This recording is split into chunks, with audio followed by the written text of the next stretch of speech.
So is there anything you need here we are. to- Welcome, besides- Mr. Sci-Fi. Is there anything you need? Mr. Sci-Fi from fans, we're here with the No, table. Thank you. Yeah. Thank you. Anything you need? No? Just gonna get the house together and then, Okay. we're gonna have puppies over. it? Yay. Okay, 3 cheers. Yay. Okay, excellent. So great. So is there a Mr. Sci-Fi question yet, Adam? Well, I don't see the feed yet. Really? Huh. Okay, there it is. Hi from Rocket City. Hi. there So we go. okay, great. So we'll continue on. So so Adam, do you want to take your turn? You're up top on my screen. Yeah, I can go. Great. Hi guys. I'm Adam Sartain, actor, voice actor, and associate producer on Space Command. Yay. Hi. Good. And we've been really busy. We just recently sent out a ton of perks from the last campaign. Very happy about that. All the electronic perks that we have on hand, we've sent them all out to everyone that contributed to our latest Kickstarter. And personally, I've been very busy as well. I've been calling this the summer of leads because I've been getting leads and all kinds of stuff. That's so last week I exciting. couldn't be here because I had a lead role in a Hell California reading. So they do a live reading and then they record it for the podcast. So that'll be. It's called the episode is called Triumph. I've also done an episode called Orpheus. So if you want to check that out on their podcast, you can find that. And speaking of podcasts, my podcast is continuing.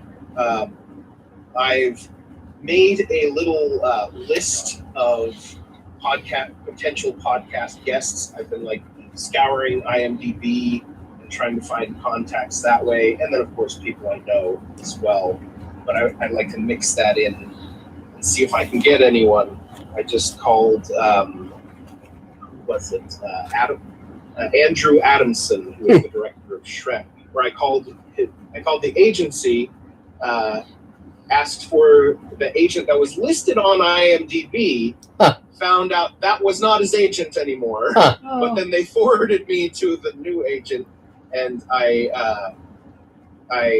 asked them, and they said to send an email, so I sent an email with all the details. Cool. Great. That was probably the most roundabout. But good for you. Hey, they didn't say no. Yes. Well, good for you for pursuing that. Great. Yeah. And then coming up, not this weekend, but next weekend on the 7th, is the Hollywood Horror Fest. Great. They're having their awards night. I was one of the judges, and I will be emceeing the event. Cool. So that's going to be a lot of fun. This will be my 3rd time emceeing that event. It would be my 4th time, but COVID canceled it last year. So, what else am I doing? I think that's all that's on the horizon for now. Okay. But yeah, and then recently I also did some background work for a show I can't say. Okay. Okay. But great. Anything else, Adam?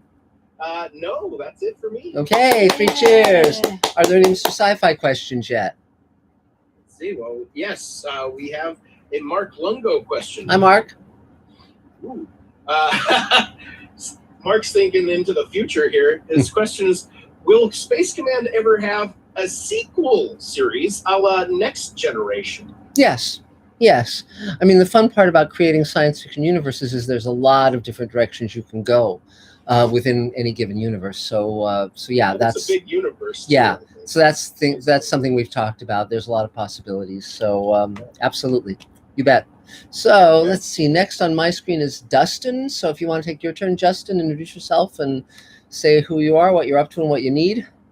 Hey, I'm Dustin False, and this is my first pandemic reading at the table. Yes. So it's great to see you guys again. You too. I'm a voice actor, composer, and music producer, as well as screen actor. I'm a SAG actor, but voice is what I've been doing most during the pandemic anyhow. Mm-hmm.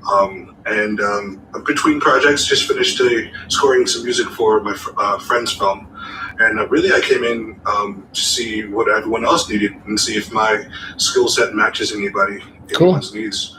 Just want to stay creative, Yeah, absolutely. That's great. And just to let you know a couple things, when we started doing the table meetings via Zoom during the pandemic, we simulcast that with my Mr. Sci-fi YouTube channel. So that's why we're alternating between questions from Mr. Sci-fi and table members, just to kind of mix it up a little bit. Also, we have heard from Patty's Restaurant in Studio City that they will welcome us back as soon as everything is, quieted down a little. Well, And, we had Patty's, but it was we who pulled the plug as things. Well, took that years dip. ago. Yeah, years ago. We're talking. No. Yeah. I mean, oh, you this mean time. this time? Yes, Yeah. we were about to go in, but then there were all of these additional warnings. Well, yeah, the Delta variant and all that stuff, and so we decided to hold off a few weeks, but it'll be in the near future.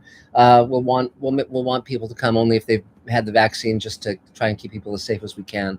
But that'll be we'll announce prior to this happening. So Dustin is. Oh, go ahead. Do you have a reel that people can see your work? Yeah, I can. I'll toss it out to the table. I'll put it in the email. Great. Okay. Yeah, and also, as you know, there's a table email that goes out to all several thousand members of the table. So if you're not currently on it, David Bartlett, who is down there, not on screen yet, but he will be, he can help connect you up. So anything else? Okay. That's it. Okay, 3 cheers, yay! So, Adam, is there another Mr. Sci-Fi question? Now, let's see. Let's see. We got a Scott Baker question. Great. Which elements of the Star Trek, the original series episode, A Taste of Armageddon, are we living through now in real life? Oh, man. I mean, it's just, what goes around comes around. I mean, the fun part about science fiction TV, particularly in the 50s and 60s, is that because they were writing about general issues of that time, racism, warfare, population growth, destruction of the environment, that Star Trek and Outer Limits and Twilight Zone, the original versions of those shows, are still timely because it just keeps going. It just keeps going.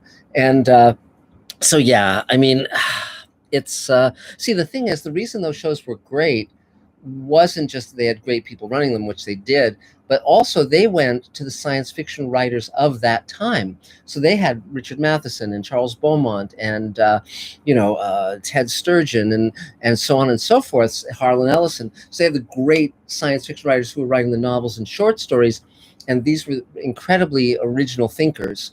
And so that's one of the reasons why those shows were so great and remain so great. So yeah, absolutely. So let's see. So Bonnie, you're next on my screen. Okay. Cool. Good to be here with everybody. And this week we finished up Michael Lopez film. Great. And Yay. wow, really want to congratulate. I love the score. I love Dave Edison's editing. Just fabulous. And Mike, the lead actor and a screenwriter, and the lead now, and Tamir, I think you pronounce it, fabulous job of directing. So we'll hope to work together again soon. Mike, while he's at home, and getting treatments for it, he wrote another script, so he was excited about that. He might come on today. A reminder. So that went great, and the music library that's really doing well. That I'm part of this group. That started during the pandemic, and we've all been co-writing and all like that. And then now I have 2 musicals that I'm just starting to propose for, and also now a 3rd musical that I've been asked to write out the music and music direct for readings, so I'll be involved with that. But anybody needing music or anything, just any musical things, just ask. Always glad to help. Great. And Mark, I know I'll see you tomorrow Yes. for your Mr. Sci-Fi. You will. I'm going to be on. For those who don't know, I'm going to be on Coast to Coast AM tomorrow night from 10 to midnight with George Norrie, and we'll be talking about a new project I'm undertaking to do the remaining 100 plus episodes of Twilight Zone, to do the audio commentaries that I didn't do when I produced the Blu-ray set. I did 52 commentaries for the Blu-ray set, so we're going to be talking about that. And there's now a website, twilightzone.commentaries.com, where people can go to sign up to get information for when we're open for people to purchase them. It's only $49 to get an audio download of over 100 Twilight Zone episode commentaries that I haven't done previously. So it's going to be pretty amazing. So Bonnie, you'll let everybody know when the music you're writing for these musicals, when those musicals are mounted, right? Yeah. Great. Absolutely, positively. Great. Okay, yeah. Absolutely terrific. So anything else, Bonnie? No, what time should I expect you tomorrow? Around 9 o'clock, 9:30. And have you emailed me your address? I don't remember. I did, and Okay. then I texted it to you. I can do Great. so again. if you'd like. I think I've got it. If I don't have it, I'll flag you. But I really appreciate your hospitality, and I'll try not to burst into song or do anything untoward. Oh, what this conversation. What this sounds- conversation is about is that he needs a landline. Yes, this is the problem. Exactly. Coast to coast is this. I do have a landline. I know it's a dinosaur. It's like they're asking me to do my interview from a horse and wagon. You know, it's just so Yeah. so outdated. And but that's what they want. And you know, and I have had difficulties in the past where I was on a cell phone and it was difficult to get a connection. So, yeah. So I appreciate it, Bonnie. So anything else? I think that's it. So, Okay, yay! 3 cheers, Bonnie. So another Mr. Sci-Fi question, Adam. Yes, we have a question from Gregory Krug, Hi, Greg. who asks, do you have any opinion on David J. Shaw's The Outer Limits companion? Yes, I'm very glad he wrote that so I didn't have to. Dave Scow is a friend. As soon as he started working on that book, he reached out to me because The Twilight Zone Companion had been published first and was, of course, very, very successful, still is. And so I met Dave and we really hit it off. I liked him a lot. And he really, I knew it would be a great book because he really loved the show and was doing the research in all the right ways. And again, those of us who were fans of those shows, it was so important that we did those books back when we did them, because that's when the writers, directors, and actors and producers of those shows were still alive. And so you could get the direct oral history from them. Outer Limits is not as well known as Twilight Zone. It only ran for 2 seasons, but it was a great show and really very instrumental in making me who I am today. And although it was a very compassionate science fiction show, it had a very different tone and aesthetic from Twilight Zone. It aired like 1963, 1964, around that period. And it's well worth checking out if you've never seen it. But I think Dave did a great job. And then subsequently, he's published sort of an expanded edition and then a companion volume.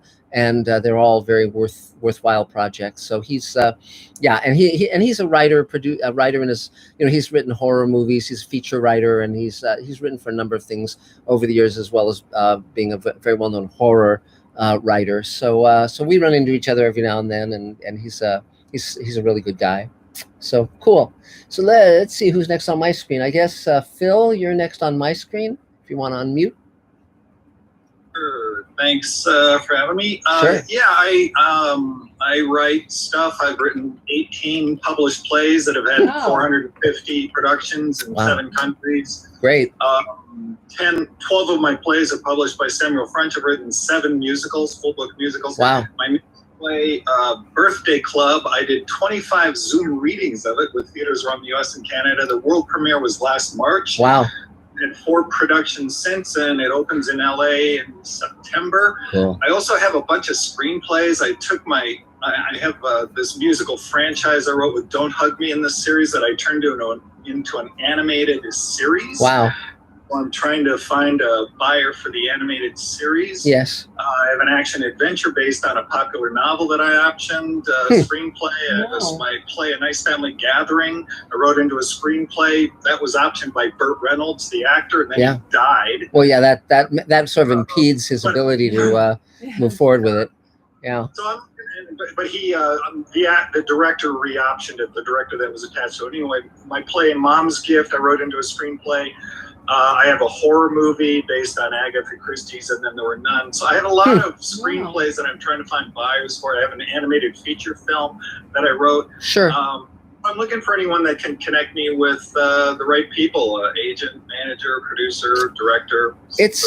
It's tricky because what they usually are looking for is someone who already has a 6-figure or 7-figure cash flow that they can then commission. And so, because you have to figure out what's going to incentivize them. It's the good part is that many actors, as you mentioned, many actors are looking for good roles, and they have their own production company. And so, in some ways, going directly to the production company is a very good idea. And and they'll say, do you have an agent? And you can say, well, I have an attorney. That sometimes that'll work. They're starting up again, having live conferences for both TV and film, where you can meet people, and that can be very, very useful. Whether it's MIP or Cannes or there's a number of ones where they're very good. Produced by was pretty good on certain years, but again, it's just see go ahead. But given your track record, you might you might find a manager that you appeal to, especially if you track who they back. Anyone who is interested in theater would probably be more interested in you because they would understand the value of, I assume, like very good dialogue, rather than just action. And so whenever I'm looking for a casting director or a representative, I always backward engineer from people who are doing what I'd like to be doing, and then I find out who the reps are. But one thing I would also suggest is look through all the people who've either directed or been acted in your play, in your various plays, and see where they are now, because some of them may be in positions of authority. And that's the best way to do it, because again, the way that the town really works is someone who the people in power trust is basically lobbying for you, and it's because it's very, very hard.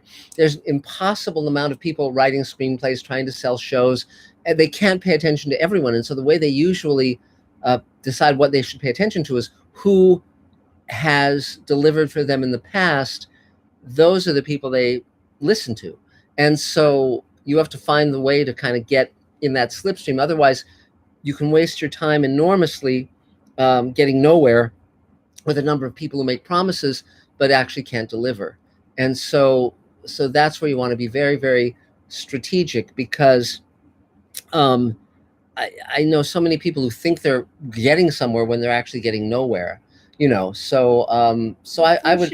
Yeah. Unfortunately, IMDb Pro says who knows who. They do give chains of people who you might know through several. But not with plays. Not with plays, though. They don't do it with plays, and but they do it with TV and film. No, but the thing is that if he knew somebody. Yes, true. If someone is connected to Raquel Welch or Spanky McFarland, whomever, Crypto, the super dog. But but the thing is, so the main thing is to say, okay, first of all, you want to get people who are advising you, who know what they're talking about, and because again, the people to listen to are the people who are succeeding. Everyone's going to have an opinion. If they aren't succeeding, their opinion is probably not going to help you, because what they're doing isn't working. And so it's really important to say, okay, what do I want to accomplish, and how can I actually give myself an inside chance? So that's some of it. So anything else, Phil?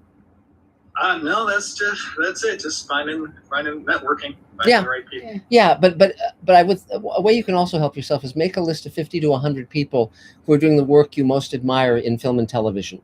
And then anytime any of those people are giving a talk anywhere, attending a conference, go there. I mean, as the pandemic winds down, as it ends. For instance, I'm going to be going to the Star Trek convention in Las Vegas because there's certain actors that I want to cast, and I'll be able to meet them there.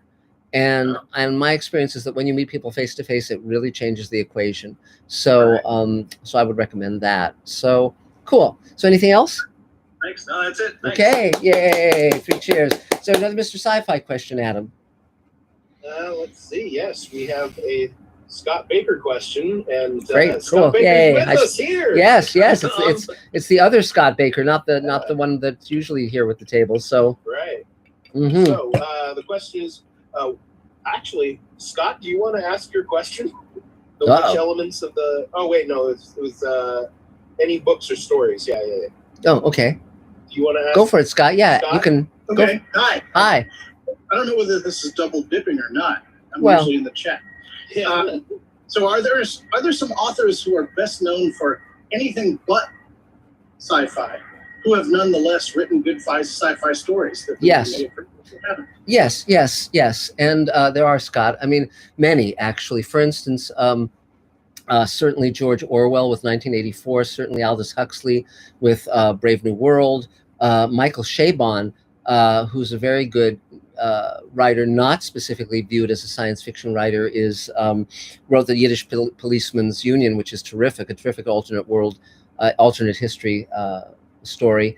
And Kurt Vonnegut worked very hard not to be classified as a science fiction writer, though if you look at his body of work, the majority of his novels are science fiction, from Slaughterhouse-Five to Cat's Cradle, Player Piano, Timequake, etc. So yes, there are many writers, mainstream writers, who've written science fiction. I mean, even people like F. Scott Fitzgerald, and gosh, who else? I mean, there's a ton of them.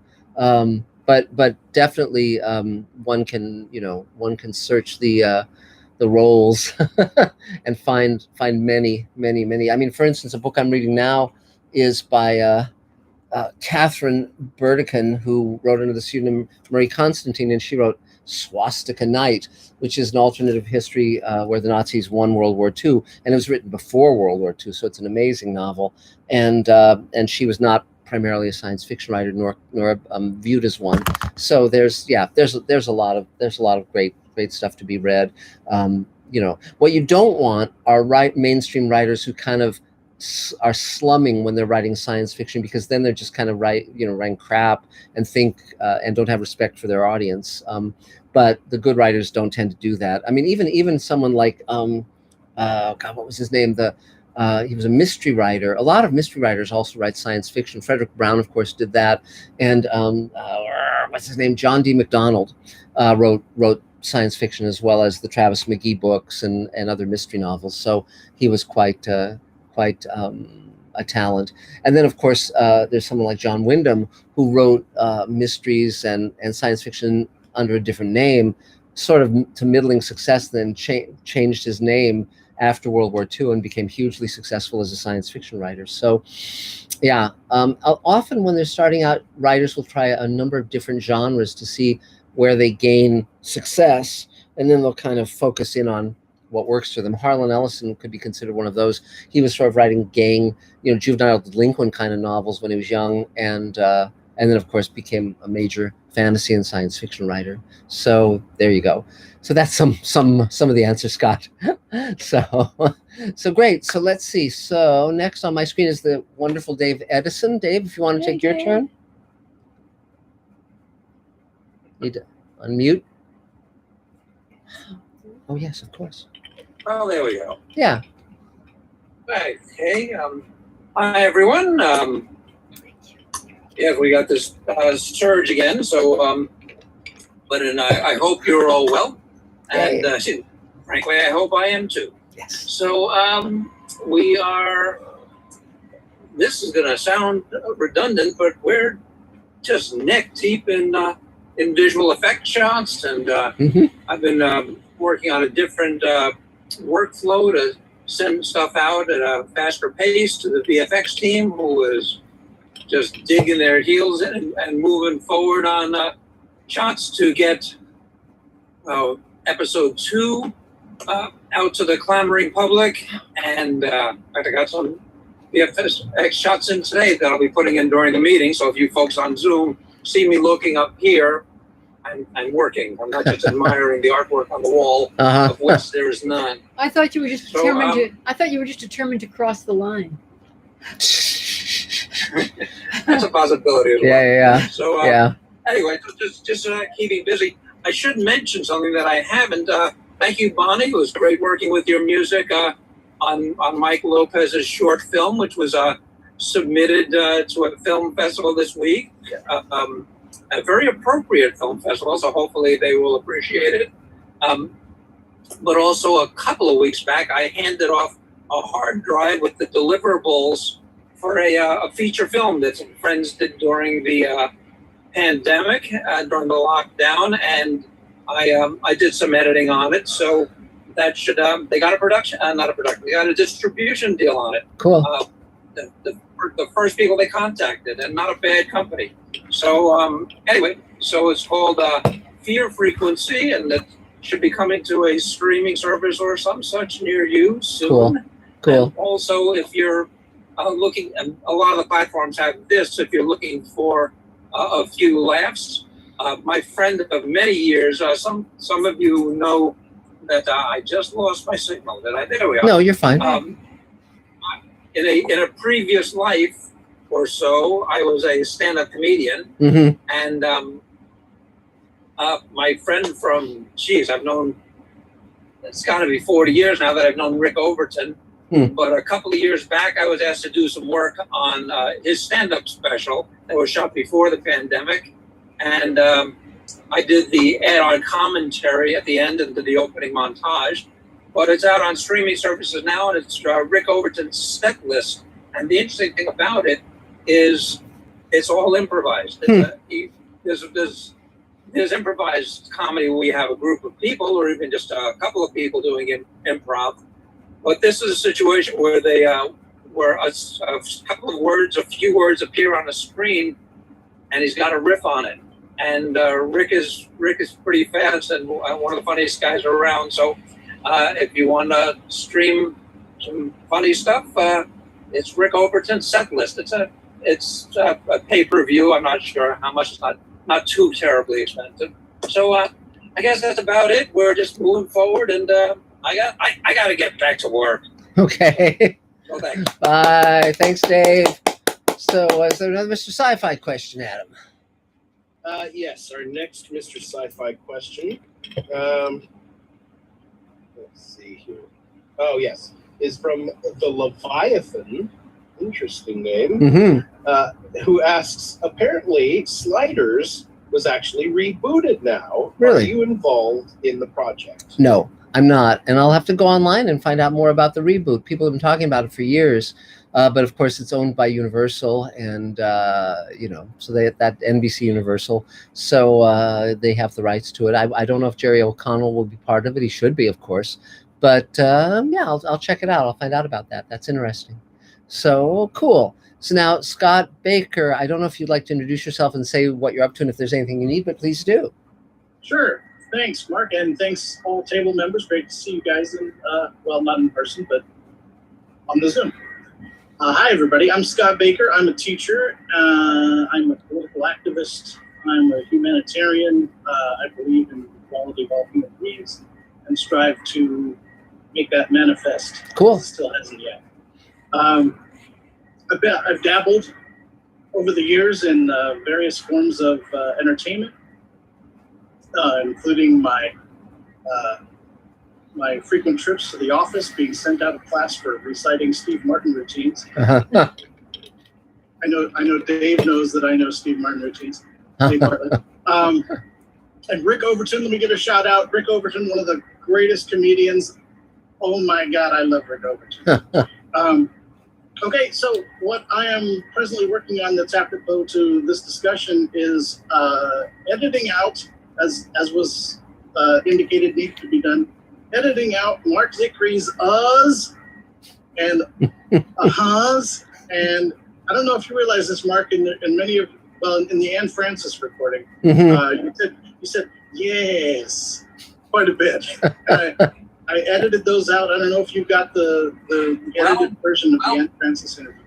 Let me tell you what I'm talking about. Welcome to my world. Mark did some recordings. I assume it was on a micro cassette. Am I right? No, they were on regular size cassettes. Oh, okay. You did some audio recordings of interviews he did in the making of Twilight Zone companion. Yes. I all of the interviews I did, I recorded because I would then transcribe them. So yeah, absolutely. But I had no idea they'd have a life beyond that. I doubt you transcribed the ahas and the No. and the yes.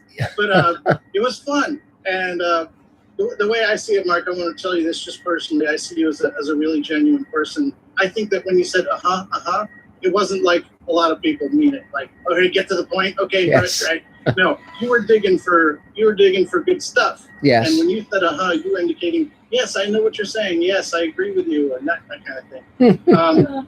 But it happens so frequently, and I've noticed it before in your speech patterns. And for Yes. some people, it might be something that needs to be edited. So I did Wow. the Anne Francis interview, and I sent it back to Inez. Oh, good. Oh, great. Hopefully That's you can terrific. look at that and tell me what you think. I calculated that it'll take me close to 14 hours to do all of them. Yes, it's Oh, all the thank ones in just the Anne Francis. Is that correct?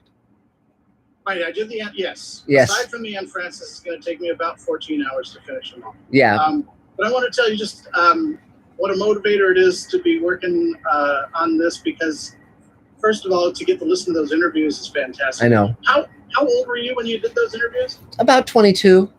And so, I started working on the Twilight Zone book when I was 21 and right out of college. Elena and I had just gotten married. And the interesting thing about that nervous tick of my saying, and all of that stuff, first of all, I'd never interviewed anybody other than a few interviews I'd done in college. And so I wasn't aware. I was nervous, of course. I'd never written even an article. I told one short story, and I was an art major. So as I started to listen to the tapes, I was aware that I had that nervous habit. And then I started consciously working to stop doing it, which I largely succeeded in toward the end. But I did a number of interviews with that. But see, the thing was, I never intended anyone other than myself to hear them.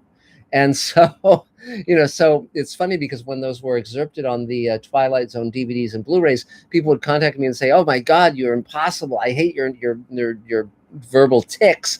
And it's sort of like, well, yeah, me too, but as soon as I realized what I was doing, but there was no one even to tell me because, I was the only one listening to those tapes. And I didn't even have a secretary or an assistant transcribing them. I transcribed them all.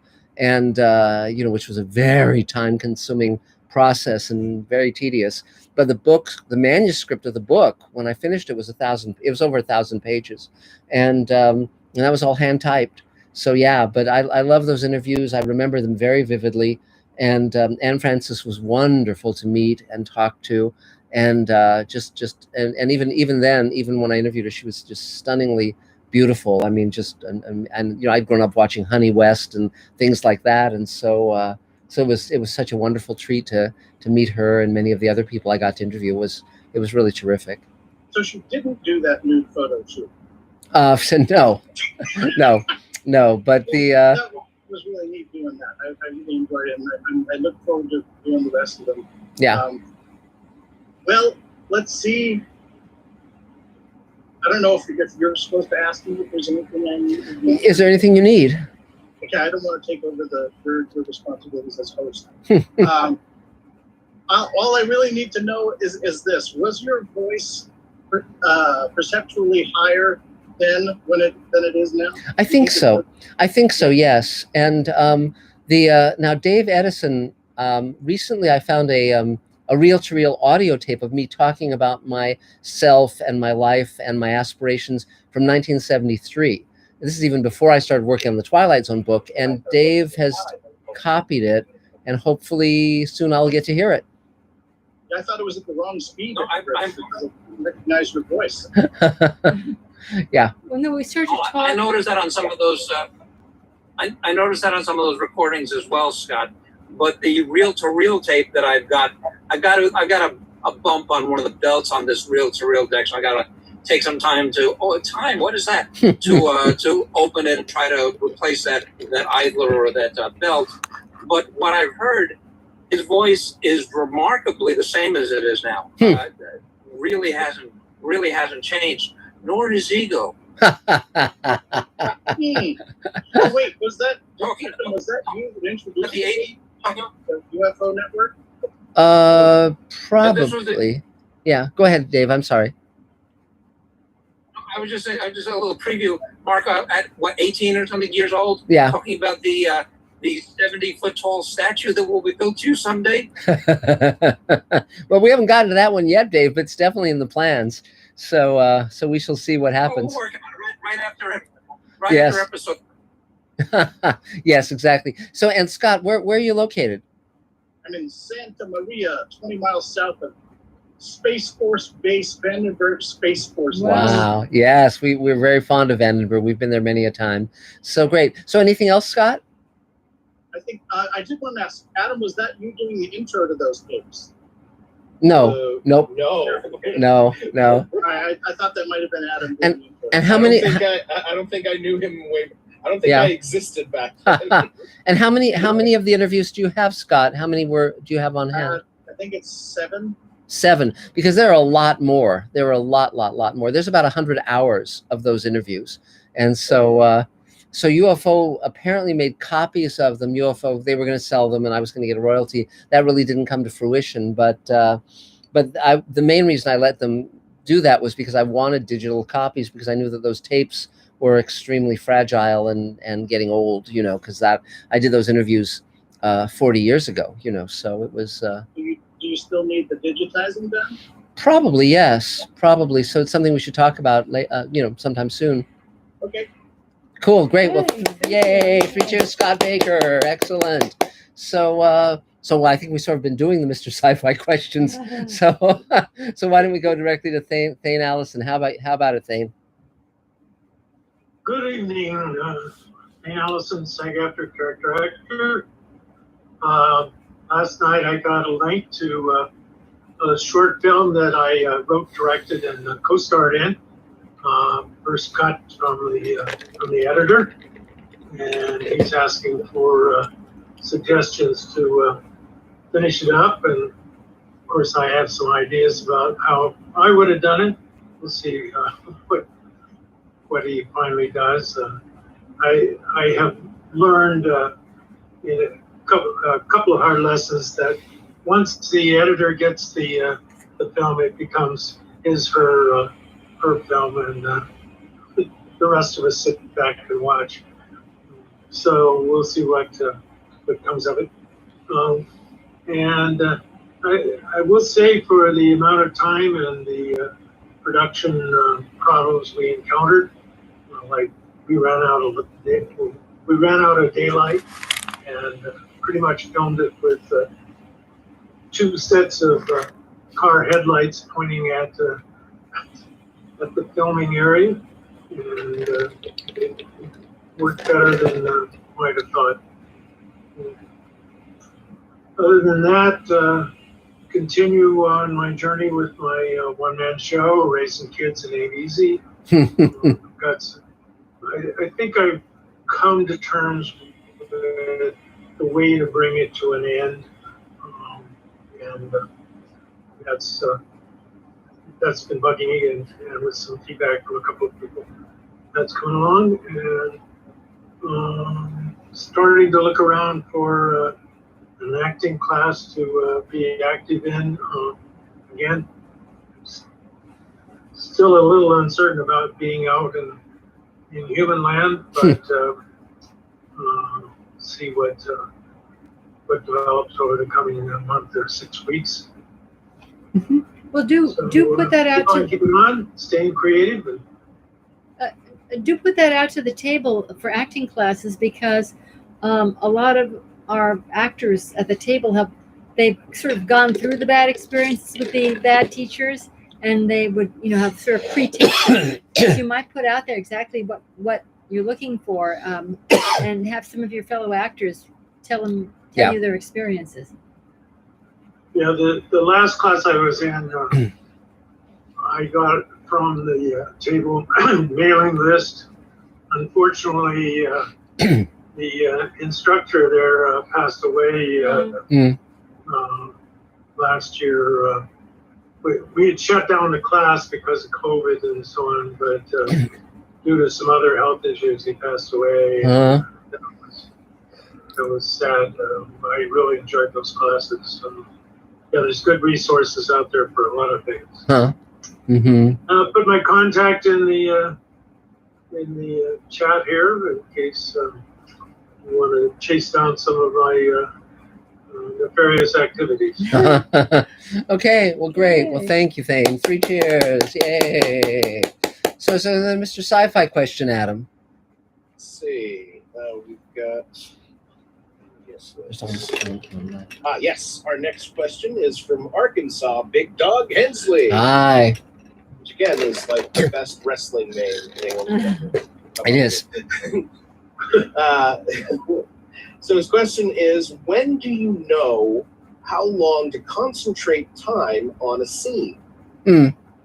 Well, you mean how long should a scene be, or how long should you work on that scene? I mean, I can answer both of those. Like how much time to concentrate on a particular scene? Well, you try and work on the scene until you get it right. Sometimes you realize ultimately after working on it for a while that you can just delete it. You don't need it. But you always try to make a scene come alive somehow. You know, have the characters be not just saying the bare facts. You know, you want to find some way to kind of make it come off the page and really live, so the actors have something to work with. You know, so it's, I mean, you know, put in the time that you have and the time that you can. But that's why TV writers get to be so skilled at writing very quickly and very well, because you know that if it goes out and they're going to shoot it the next few days, you know, you don't want to just lie there, you know, so you really, you know, sometimes you work very long hours. But if you get tangled in a particular scene, sometimes it's very good to just Stop. move on, and you Yes. put MB by it, make better. Yeah. And when you come back after you've finished your piece, sometimes you really understand what that scene is for, and it goes very easily. Yes. But the thing is, if you start hammering at it, it's very easy for your brain to tie in knots, and that's why it's often good to do an MB and then come back, because then you see the overall arc. Mm-hmm. Yes. Yeah. But you know, sometimes it'll take you a long time to figure out a way into a scene, and sometimes you never do, but you just do your best. And you know, but it's you know, but that's where it's so great to collaborate with actors, because sometimes you'll write something and you won't be happy with it, but they'll find a way into it, and they'll make it come alive and really bring something wonderful to it. So let's see. So Carol, I guess you're next. Hi, hello everybody. It's nice to see you. Mark, what time are you on tomorrow night? I'm sorry, what channel? Well, it's Coast to Coast AM, which is syndicated throughout the country and is also online. So you can just go online, and I'm sure it'll say where it broadcasts. But it's 10 p.m. tomorrow night, and there'll probably be some commercials and little interstitial bits, and then they'll get to me, and then they have it on their website for a while, so you can listen to it. But Okay, great. but yeah. Try. Congratulations. It's Yeah. great. I think It's it's Phil, wherever you are. My sister loves polyester. yeah. So I'll tell her we met. Oh, Wherever cool. you are. I think it's so cool. Cool. Okay. Very available for table reads and singing reads. Mhm. Sad thing, Jackie Mason died this week. Yes. I was in his show in New York. Wow. And yeah, it was so amazing. He had the dancers, singers, and all of our stuff was very structured and choreographed. All of his stuff was impromptu. Wow. It was improvised. So there'd be us coming on, and then he'd do his thing. We'd be backstage cracking up. Then we'd come on and do our thing. Then he'd do it again. And nothing was set every single night. Wow. I know, so talented. It was very nice to me. Very, very sweet. It's kind of sad. He's 93. Oh my Yes. God. Yes. Yeah. He was an ordained rabbi. I didn't know that. And I told Probably, her. I'm sorry, I was going to say I probably saw you. I saw the show a couple of times. Did you? It was called Sexapoppin'. It was called Sexapoppin', but it wasn't very sexy. It was very sweet. More sweet. That's great. I take it back. I take it back. That was the burlesque that you went to, David. Don't get me confused with that. I saw The World According to Me. Oh, Different show. Yeah. Just a funny note, when we were in rehearsals, I said to Jackie, you're going to marry the producer of this show. and he married Jill. He married her. How I know, funny. I just saw them; they were so connected. Wow. So, weird. I know. Let's see. Where's my little note? I am so glad I dropped that manager. Yes. I would not have gotten anything I got in New York or here without a good agent or manager. Yes. But 4 months and not a phone call. No. No. You know what I'm saying? And I was feeling, she was like heavy. There was a heaviness there. Yes. And I said, I know I'm not gonna consider this a phase on her part. She's being unprofessional and breaching the contract. Yes. So yeah, and when I wrote her the note and she released me, I felt like some toxicity left. That's great. And, and they say don't leave someone unless you have someone else, but I couldn't. I couldn't No. live with that. No. Integrity. I just. No, absolutely. And again, there are guidelines, but no hard and fast rules, And I think you did the right thing. And I mean, again, it's just there's so much time and energy wasted on people who really are of no use at all. And it just, so really looking at one's life, particularly one's creative life, and saying, okay, who's actually moving things forward? Who's actually bringing something to this equation is really vital, because it's very easy to accrue a bunch of people who really are just taking up space, and draining your life force. So yeah, absolutely. So what do you need? How are things right now? I have to bring my little list in here, but I'm giving myself sort of a break Mm-hmm. right now. I mean, I'm not going out on calls. I Sure. don't want to be on a set. Yes. And anybody sent me out. I don't want to be on a set right now. I know a lot of breakthrough infection people, and maybe I'm being paranoid or too conservative, but that just seems to that's where I'm at. Okay, no, that's fine. So, yeah, and I will have some writing questions probably in the next couple of weeks. But you really, remarkable lady. Please log in through the Google Home app. You really give us space to kind of enjoy ourselves a lot through this awful time. Thanks. So please look in the mirror. Great. Thanks. We will, but thanks, Carol. Thank you. Yay. So is there another Mr. Sci-Fi question, Adam?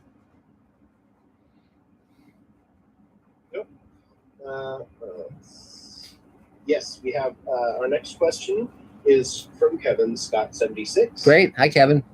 Who asks, have you guys written for characters with substance abuse problems? And do you have any thoughts along those lines? Yes, I wrote an episode of Babylon 5 where Garibaldi, the security chief, falls off the wagon. I was not pleased how they rewrote that and made that subject less serious. So I'm not really happy with what they did with that episode. But they published my draft of the script a few years ago, and I'm glad that it's out there where people can compare it. I'm sure that we've also written other things about substance abuse. I guess can't remember off the top of my head because we've written so many things. Not a You lot. know. I mean, Yeah. he went to 12-step. He talked to a lot of When I people, wrote that script, When you she wrote the means, script, yeah. to really get it right. So it was a shame when after he worked very hard to get it right, talked to a lot of people. Though I actually did write a script in England called Night Meeting, which is about a 12-step meeting for monsters who don't want to be monsters anymore, and had a very modern. It's set in London, and it has a very modern take on classic monsters like Frankenstein and Jekyll and Hyde and so forth. And I really enjoyed writing it, and that's something we may return to in the near future. But that was super fun. And I actually went to an Alcoholics Anonymous meeting in London, in Hampstead, again, just to get the vibe. And so that was a very fun script to write. So yeah, so cool. So let's see, where are we? David Bartlett, are you around, or are you off miniature golfing? David, do you hear us? Are you there? Nah, he's probably communing with his. David, There you go. Okay, yay. good. So there you are. Yeah. Can I go in a minute?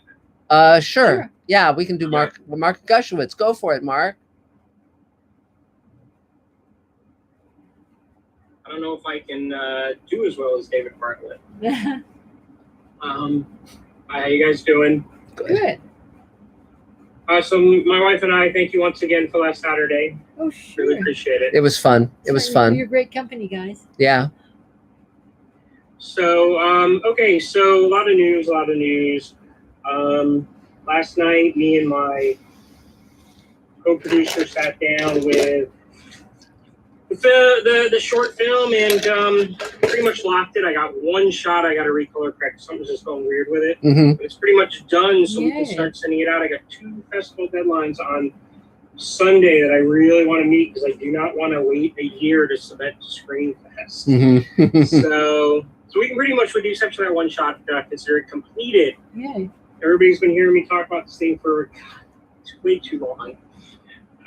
So it's done, and about a week, as soon as I get a couple of festival submissions out, I'm going to stick it up on Vimeo with a password, so if people want to see it, Cool. I will send links. The website is officially active. It is up. You can go look at it if you want. Mm-hmm. You can read the articles if you want. You may want to just look at it. Mm-hmm. It's underexposedcinematictreasures.com. It's got seven of my own personal movie reviews on it. It's got a page where I got other people to write like little paragraphs of movies they wanted to recommend. And now just 2 weeks away, hopefully, from episode 1 of the podcast. Mm-hmm. Wow. Wow. So Cool. it's there now. Every week I will be adding something to it. Every Friday. I haven't announced yet. I'm the podcast, a new website being up. I'm going to do that tomorrow on my Facebook page and all that stuff. But you guys can go now and check it out if you want. Cool. Yay. Okay, great. So that's 2 big things that are off my plate. Great. Yay. Great. Yay. Other than that, it's basically been editing jobs been coming in. I haven't officially been hired on some of them, but it's looking good. Unfortunately, the people are still not paying because this whole Corona thing, they're using it as an excuse. Mm-hmm. And even to use an excuse to pay you less. Trying to think if there's anything else. Adam, send me your email address because I want to connect you up with my friend Tom, the animator. He's saying that Rob's really hard to get a hold of right now, but if I can't get a hold of him, he definitely probably would be able to. What I'm going to do, you send me your email address and I'll send an email out to both of you guys to connect you. Cool. I've already talked about it with him. So you can get another guest on your, he's got like 35 years experience in the animation world. Mm-hmm. So, other than that, no, just go to my website, support it, tell people about it. I'm also, if you don't like it, tell me what's wrong with it so I can make it better. If you do like it, tell me what's right with it so I can continue doing that stuff. I am all about comments because it's relatively new, and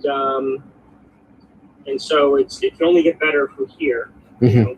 And yeah, if you guys see something that you think could be better, let me know.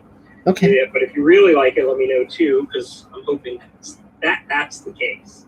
Mm-hmm. Other than that,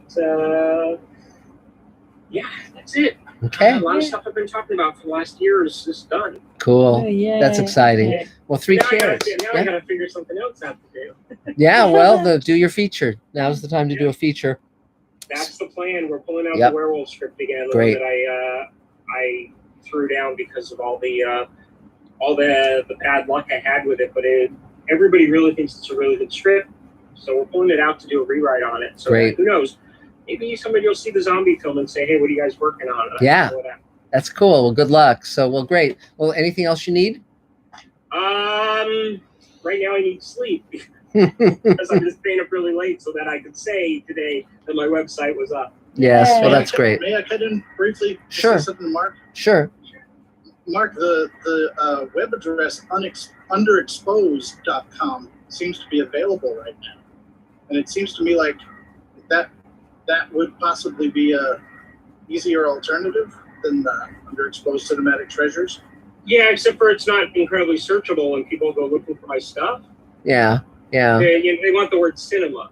We Uh-huh. explored it. That's why we chose. I know it's a long name and all that, Yes. but I did a lot of research on a lot of popular podcasts and stuff like that, and it's got to be searchable. And once people get to know you, it doesn't necessarily become an issue. Because I really did.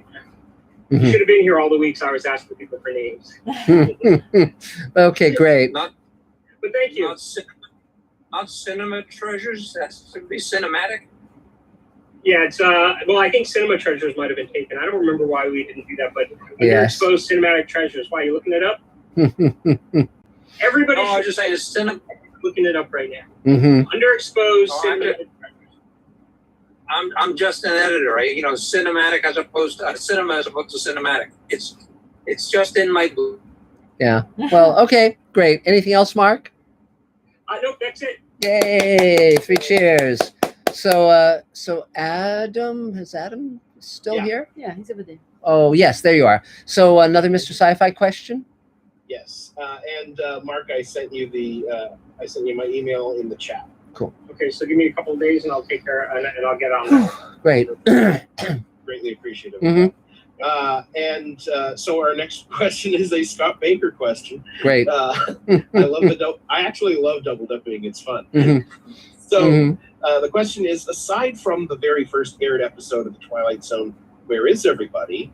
What sci-fi stories can you think of that address the deleterious effects of prolonged isolation? Wow. What would there be?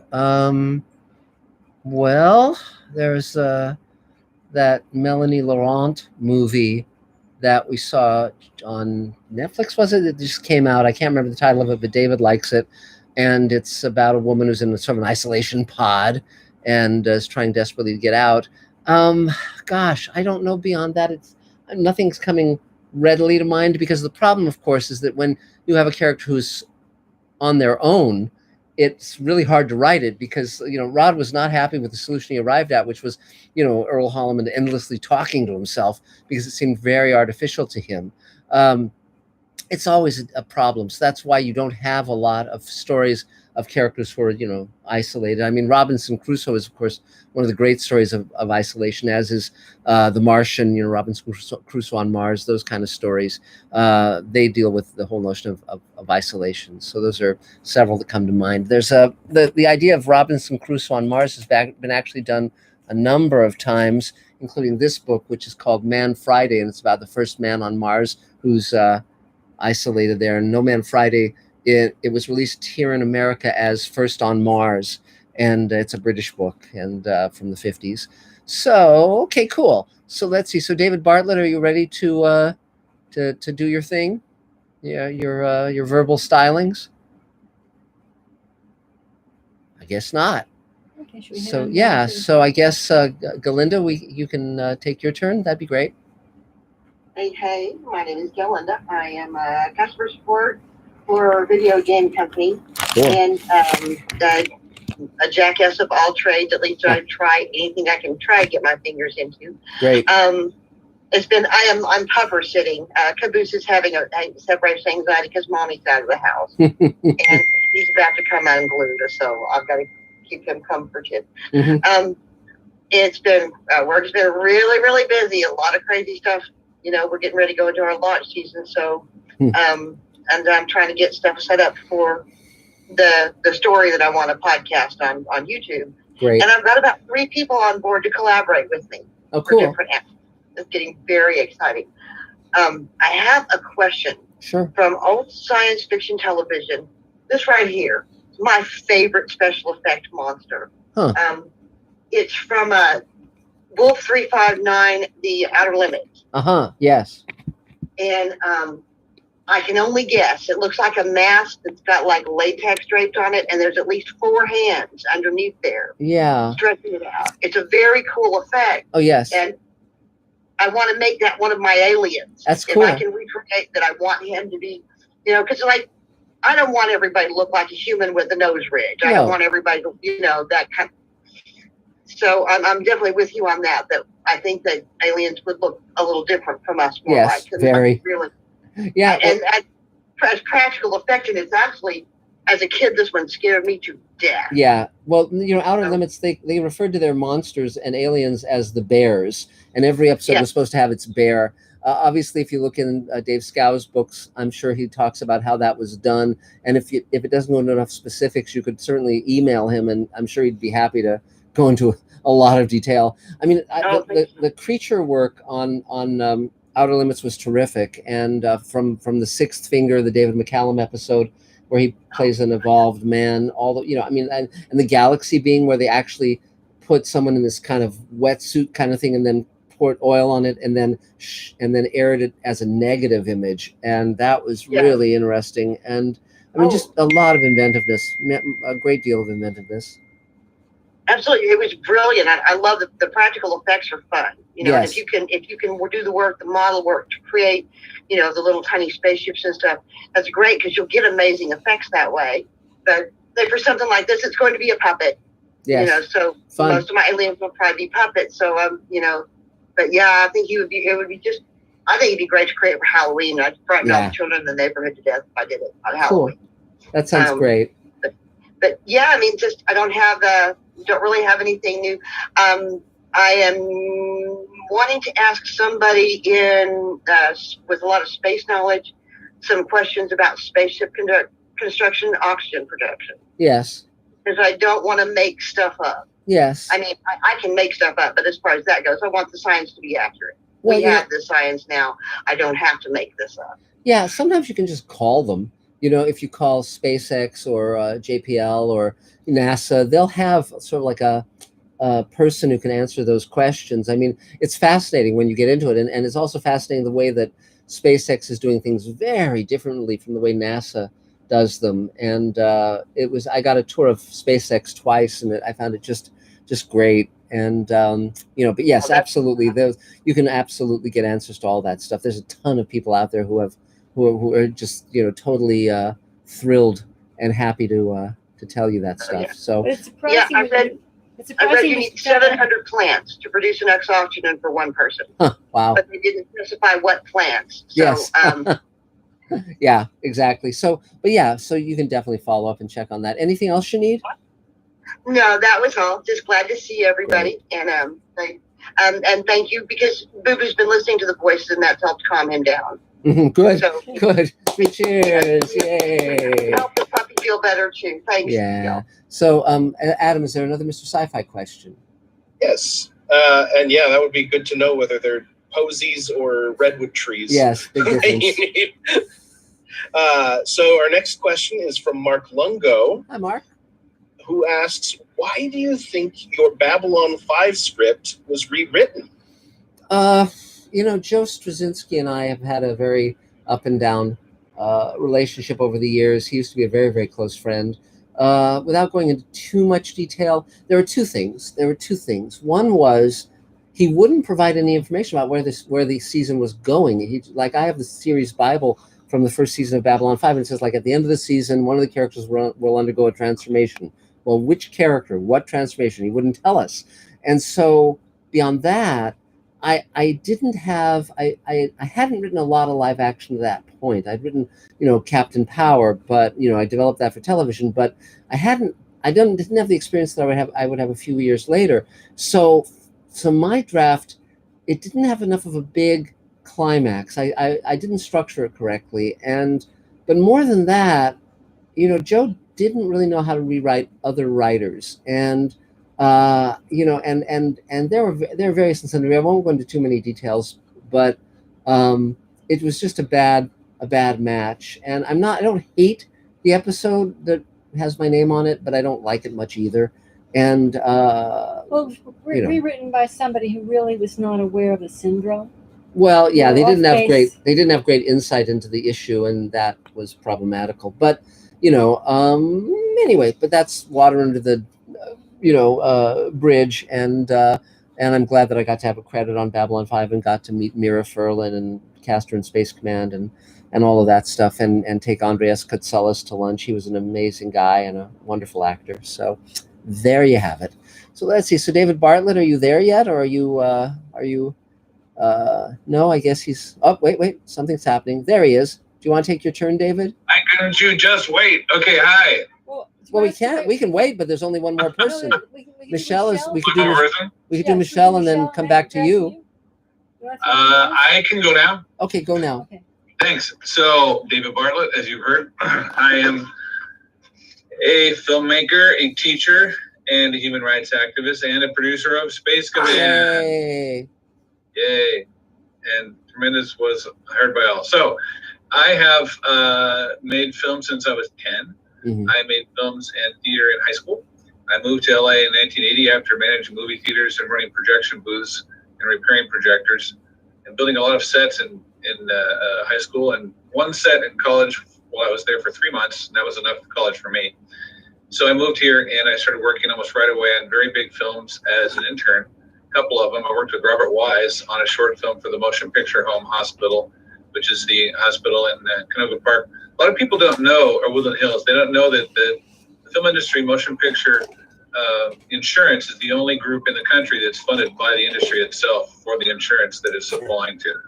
And that hospital is set up there for the motion picture film people to be able to go if they have troubles and difficulties. And he was a big fan of that hospital, so I got to be his intern while he made a short film to promote it. And I got to work with Goldie Hawn and Chris Christopherson and Sid Caesar, and you guys have seen the, I think it's Angels with Dirty Faces, or James Cagney shoves a grapefruit in a woman's face. Mhm. Her name is Viola Dana, and I got to meet her. She was something like 93 years old, and that was a lot of fun. Wow. And the production manager worked on Close Encounters, and the cinematographer was Clint Eastwood's DP, and the key grip was John Ford's key grip. And I mean, everybody on the show was like off the charts, incredible people. So I got some great, really groundswell for education from that.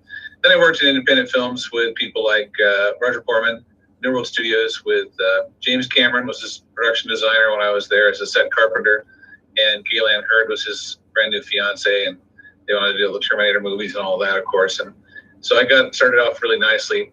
So I was in my travels doing editing, and then got into sound and started working on really big studio films all at once. And I worked on Pulp Fiction and Speed and Total Recall and Predator 2 and Tremors and a bunch of films, Point Break. And so then I started doing editing features independently, and I started doing sound at another company that led me to Patrick Swayze, and this is my story. Okay. I have a Patrick Swayze story. So Patrick Swayze and his wife, Lisa Niemi, had grown up as young people in New York dancers, and his brother Don and him used to sit backstage and watch his mother, who's a very famous choreographer at the time, do these big musical productions and learn dance and do dance classes. They were both top dancers at the time.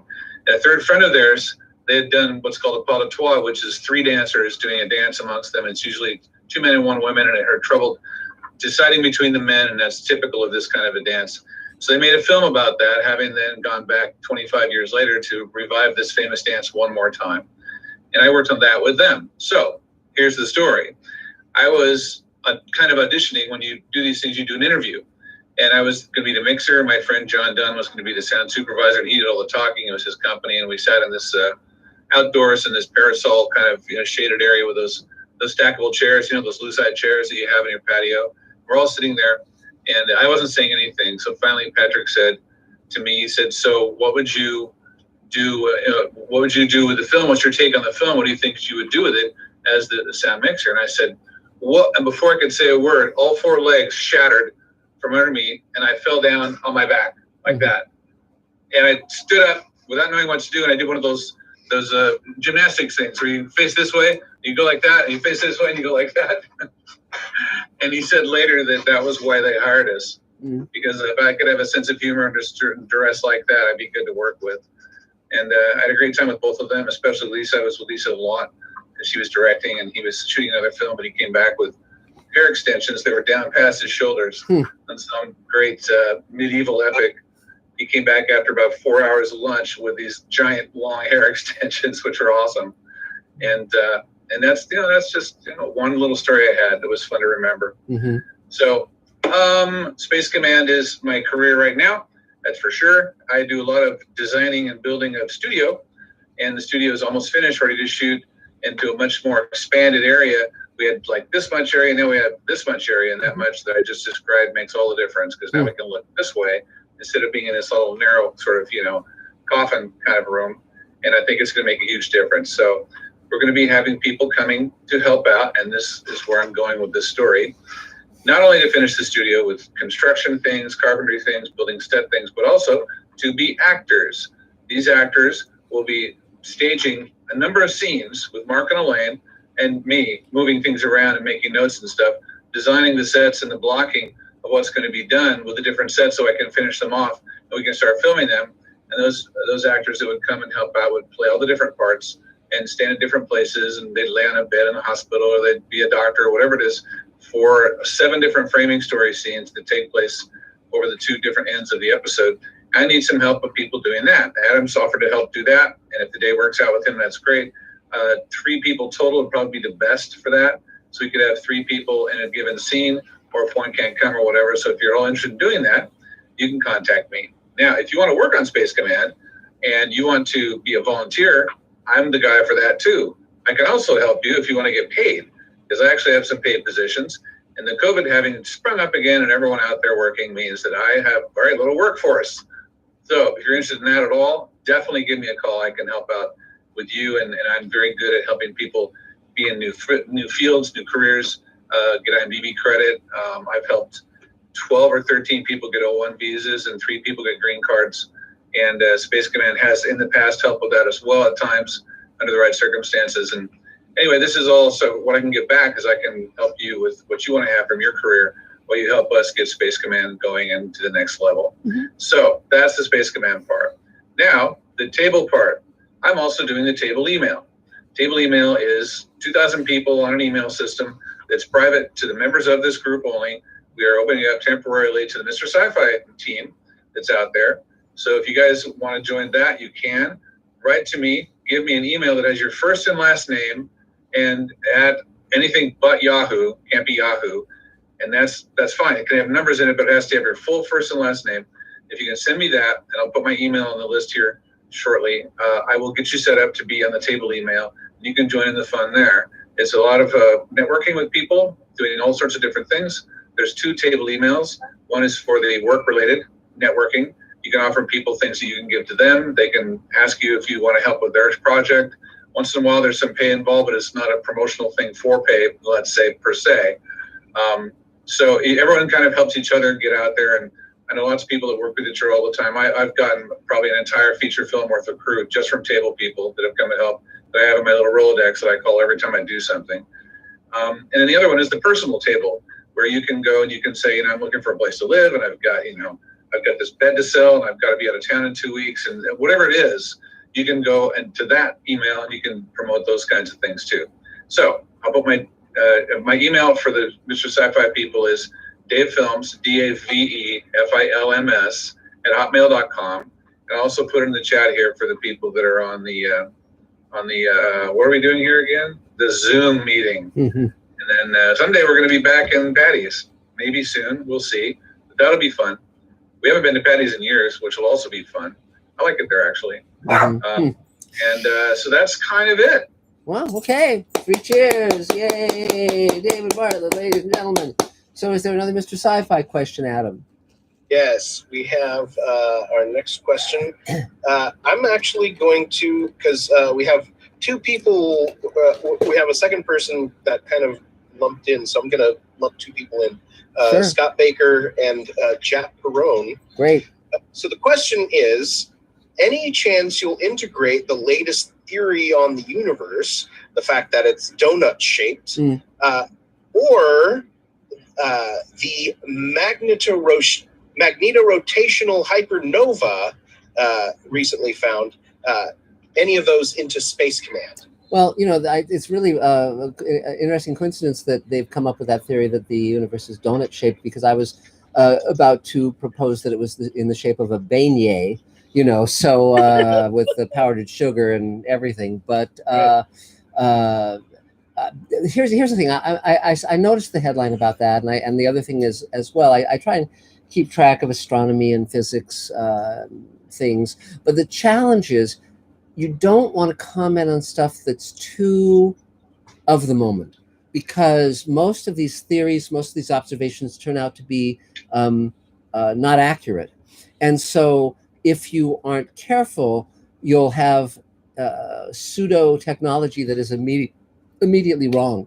And so, so you want to be a little careful of that, and you want to sort of rely on things that are a bit solidly established, quantum mechanics, Einsteinian physics. Those things are sort of, they've been verified over and over and over again, despite their, lack of connecting up.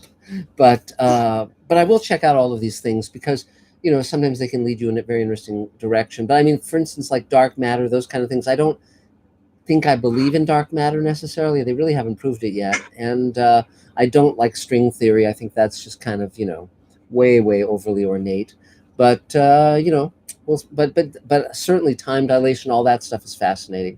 And yeah, so, but I'll definitely look into both of those things more closely and see what I think. So, okay. Yeah, I've always thought string theory was a bit too thin. Yeah. Okay. That's my one and only for the night. Yeah, the wit is flying. So, Michelle, it's your turn. Yay! Hey, Michelle. Finally. Oh, hi there. Shout out first to Judith Smiley, who I see is back here online. Yes, Yay, Judith. yay. Hi, Judith. Yay. Good for that. Mhm. I am once again unemployed. Finished all the background work on the film which shall not be named, in spite of the fact there was a whole lot of PR about it on Hollywood Reporter, which months ago. And I will tell you that Ewan McGregor is the star, and you can take it from there. Okay. I will also tell you that in being in a background position where I could hear the principals speaking their lines, Mm-hmm. the one person whose lines were never missed, I could hear every word enunciated beautifully, was Ewan McGregor. Yes. Everybody else, I'm just been Uh-huh. good luck. Cool. I'm sure that the microphones picked it up, but man, them stage guys knows what they's doing. They do. They do. So that was real interesting. It was quite a lesson, A couple of other people on the film remarked about that. Yes. I am in the process of trying to, if those of you have seen the emails, trying to rent out the second bedroom and second bath in my apartment. Mm-hmm. It took me forever to get things organized, but it's very nice, and I hope somebody from the table will take it, or at least somebody in the industry. And that's a good thing. Mm-hmm. For those of you who don't know me, I'm an actor. I'm a dancer, primarily a ballet dancer. I have just gone through a year of not going to class, and I am paying a really bad price for that at this point. Uh-huh. And trying to put things back together again, which, if you're 25 and you're off for a year, you're up shit creek, basically. Yeah. Us are having a more difficult time. I was recurring on General Hospital for a while, playing a spy. For those of you who would like to know why there was a spy in General Hospital, don't ask me. I could never have figured it out either. I am the model, the rotoscope model for Jana of the Jungle. Mm-hmm. For those who remember that. For those who don't, Jana of the Jungle was a Hanna-Barbera ripoff of Sheena, Queen of the Jungle. Mm-hmm. It used to call Sheena Queena. And I have an assortment of other truly strange credits, all of which are absolutely legit, because I've learned that there's no point in lying about those things. Mm-hmm. Yes. Tell somebody where, I've had this strange experience of seeing somebody talking about this wonderful show where they did the lead or took over the lead in some little theater in Phoenix. Yeah. And there was a casting person there saying, that bar we all used to go to, and about it. And the guy sort of sank through the floor because he had never done this show in Phoenix. In fact, he'd never done the show at all. Uh-huh. So the lesson there is, if you're an actor, don't lie about it. Somebody will find you. Yes. And one thing I'll say about that, Michelle, before we move on, I agree. It's a very bad idea to fake your credits. The one exception to that is Jerry Doyle, who played Garibaldi, the security chief on Babylon 5. He had, when he applied to audition for that job, he had 0 credits. And so what he put on his resume, and this is a white guy, he put that he had been several years with the Dance Theater of Harlem. And and the theory, I think, was to at least have something on his resume, and if someone called him out, it was so ridiculous that he would just, could then say, well, I was just joking, of course, but that was pretty very, very funny. So, but please go ahead. The other thing I was going to mention, when you were talking about somebody had called in about your script having been rewritten, my husband was also a writer, and one of the things that you didn't mention is that if even one word is changed, whoever it was who changed that, whether it was the head writer, the producer, whoever it was, gets a credit and they get money for it. Mm-hmm. So anything that they do that adds to it gives them a little extra boost financially, Mm-hmm. and they do it. Mm-hmm. Yeah, it can get pretty ugly, and yeah. So it may be a completely useless change that means nothing, or it may have been a 100% rewrite that made everything better or made everything worse. But anything that is a change at all is going to give them some more bucks. Well, that's why when I was on every show I've ever been on staff, often with freelance scripts, we'd have to do page one rewrites just because we knew the show better than someone who's not living and breathing it day after day. But I would never put my name on the rewrite because I thought this freelancer, that might be his only sale that year, and I'm earning my salary, so I don't need to take half of his residuals. But certain shows, like for instance, Star Trek: The Next Generation was renowned for the writer producers on that show credit jumping, and I thought it was just appalling. And but yeah. And anytime, by the way, that a producer does a rewrite on a script, on a Writers Guild member script, if the producer or showrunner rewrites it, it's an immediate arbitration. There's and usually the Writers Guild will find in favor of the original writer. So that's an interesting little side note. But please go on. Well, the thing is that you're one of the last or only remaining moral people in Los Angeles. Yeah. Which makes you somewhat of a dinosaur. Not even a dinosaur, because in the old days they were just as immoral. Mm-hmm. I have nothing else to say. I'm looking for the next gig like everyone else. Cool. Well, 3 cheers! Yay! Excellent. So, Adam, is there another Mr. Sci-Fi question? Yes. Our next question is from a fairly new Mr. Sci-Fi watcher, John Black from Switzerland. Wow. A very big fan of yours. Oh, cool. Thanks. Also, I just wanted to mention, let's see, what did he say? Yes. That you are the Arthur C. Clarke of our times. Well, thank you. Yeah, and most importantly, alive. Yeah, absolutely. So his question is, do you have any Captain Power infos that people might not know? Yes, because I was brought aboard to develop Captain Power for television. It was my first major live action credit, coming off several years of writing animation. And when I came onto the show, Gary Goddard had sold the show with the idea of Mattel financing it. He-Man had been the first show that was utterly financed by Mattel, and this was going to be the second one. And all they had were sort of the idea that was in this dystopic future. They had the idea of who the villain was and who the main characters were, but nothing about their backstory, nothing about the detail on the world, nothing about the character interaction, any of that stuff. So I spent a year working up all of the characters and changing their names. I think I made the female lead name, I think I gave her the name Jennifer, and previously she was named like something like Tiffany or Candy or something, and it's like, oh, no. And but I recently came upon the Captain Power Bible that I wrote, which was around 100 pages, and it went into the first 5 years of the season in great detail. And and there are many little things in the show that kind of have my fingerprints all over it. For instance, the hero's father, who's kind of kept in a computer database as a holographic representation, his name is Stuart Gordon Power, because my father's name was Stuart Gordon Zicree. And also the fact the villain digitizes people to put them into a vast computer. That one of my favorite comic book as a kid was Magnus Robot Fighter, and that was what they were doing, putting people in a big computer bank. And I thought that was really cool. So there were a lot of bits and pieces that I was coming up with, and the Dread Youth, that Jennifer, her backstory was she was part of the Dread Youth, because I was kind of using the analogy of the Hitler Youth, and it was fun to work on that. And certainly my whole idea was that it would be an adult show, not a kid's show, even though it was tied to a line of toys that didn't work. So they wanted me to story edit the show, and I was writing features at the time and couldn't. So I insisted that they hire Joe Straczynski, who had never story edited a live action show. and they hired him on my say-so because I said if he couldn't do the job, I'd step in to do it.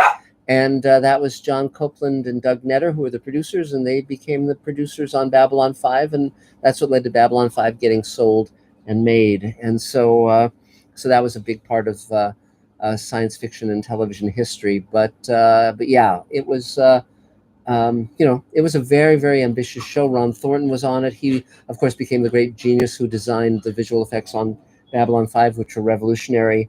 And it was, it was really the beginning of a lot of things that came about in science fiction in the following several decades. So I'm very glad that I did it. And, and that was, and there's several scripts I wrote for Babylon, for Captain Power, that didn't get made because the problem was the producers had never done a live action show, nor had I. And so as a result, I kept saying to them, well, what can we afford to do? And they could never answer me budgetarily.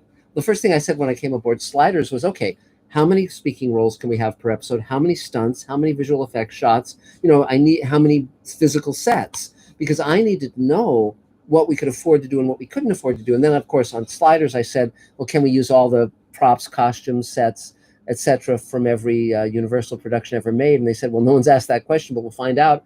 And they went, because I knew about that from what Rod had done at MGM on Twilight Zone. And so they came back and they said, yeah, with very few exceptions, yes. So we were using stuff from 12 Monkeys and Time Cop and Jurassic Park and on and on. We got a tremendous amount of production value out of me simply asking that question. So cool. So now I guess it's, unless there's anyone else who wants a turn, I guess it's, I see a 209175, but I don't know who that is. That's you, Michelle. Great. Okay, cool. So you've had your turn. Excellent. And so, Elaine, I guess it's your turn. Go for it, Elaine. Go for it. Yay. Well, Elaine. in the struggle to get one of my films going, Yes. Especially in today's environment, because Michelle DaCosta, who is our development person in London, found out about a grant that's being given out, not just generally, by Unreal Engine. Yeah, VFX platform. And it goes as high as $500,000 per project. Yeah. Dollars Cool. per project. And so that would be enough, or if I could double it, that would be perfect. Sure. For Ashes, a science fiction piece. Mm-hmm. So right now I'm struggling to put that together with the help of everybody I can get my hands on. Yeah. And so because it's definitely a team effort, because it's a lot of tech. And that I have this really great character arc, but tech is not my best friend. Tech is not. You can explain it to me, but that doesn't mean it will absorb. Yeah. So we're dealing with a lot of tech people and a great DP, and so a whole bunch of minds are coming together to try and see a way to make it really beautiful and safe, because there's a lot of stunts, and affordable.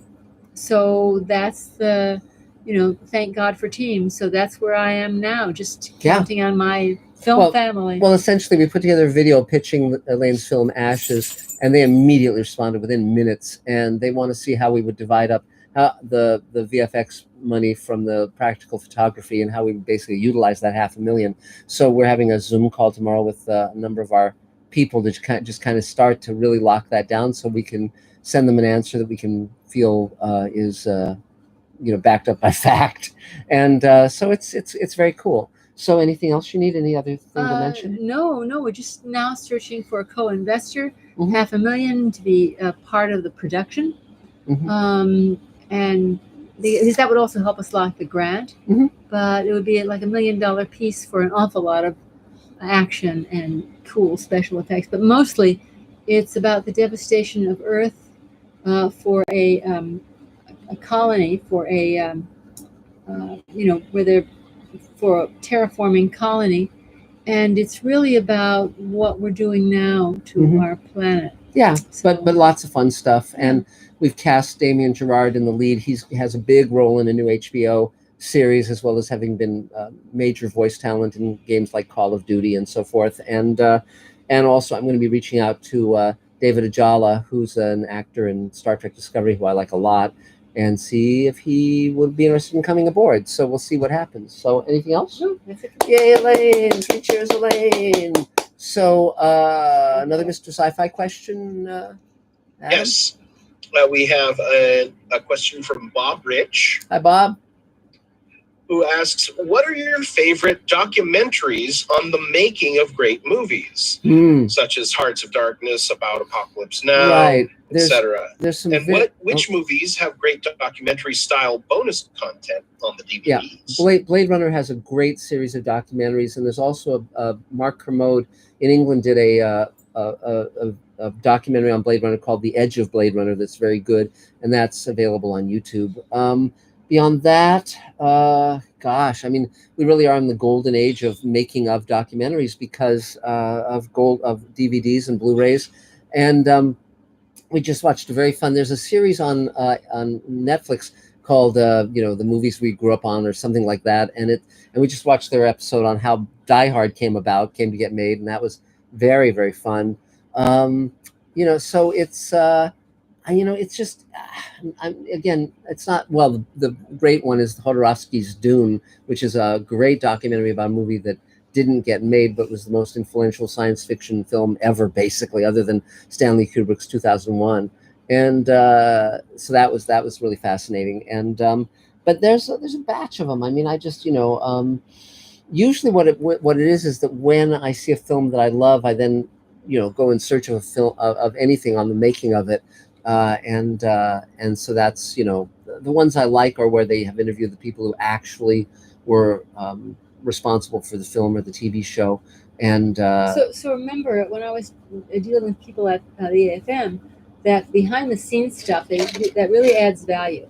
Mm-hmm. So if you get anybody to do any behind the scenes stuff with any kind of camera, yes, when you're shooting B-roll, absolutely. Yeah, it's they always say, oh, do you have any of this? And yes, it makes it easier to sell your film. Yeah, but also it's as I said before, it's so important that we get this oral history down, because film and television are the great art forms. They've kind of merged now into digital content, but they're the great art forms of the 20th and 21st century. And we need to have the oral history recorded, because if not, think of it. I mean, our dear friend Gary Shusett of Sherwood Oaks Experimental College, who we lost a few years ago, he had video and audio tapes of major people from the golden age of film and TV, including video of Rod Serling teaching a 6-week class where he'd show Twilight Zone episodes and talk about them.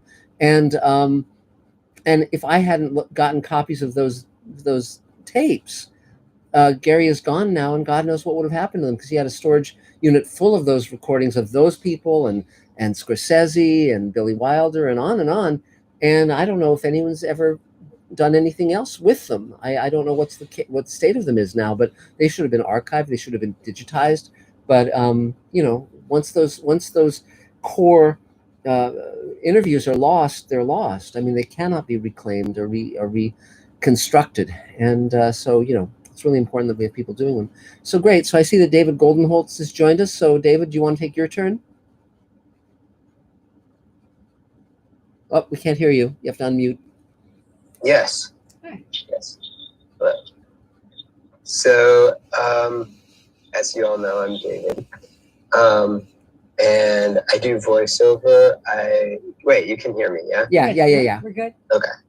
I do voiceover. I do sound mixing, sorry. And I do a little bit of 3D editing, 3D printing, and a little bit of editing, sound editing. And as a side note,